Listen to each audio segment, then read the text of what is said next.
Funding your FXOpen account will allow you to trade FX, indices, oil, metals, shares or cryptocurrency CFDs dependent on jurisdiction, with the tightest spreads on over 600 markets. Before funding your FXOpen trading account, make sure that it has a verified status and you have gone through all the necessary verification procedures. Go to the Add Funds tab and select your preferred depositing method out of the available options. Fill in the information related to the depositing method. Choose the country of the card issuing bank and then the currency you will deposit to the account.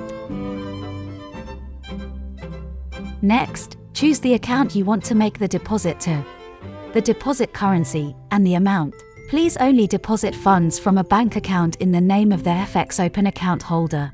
Depending on your country of residence and card type, you will be redirected to the partner processing page. In some cases, you will be required to pass additional registration. When filling in your card details, please make sure to use your full name as is indicated on your card. Please follow the guidelines you will see on your screen.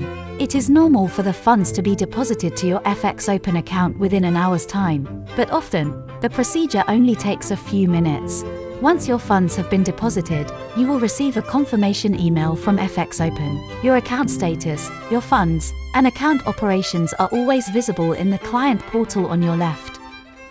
If you have any questions about your trading account, please contact FXOpen's customer support team or go to our help center. Thank you for choosing FXOpen.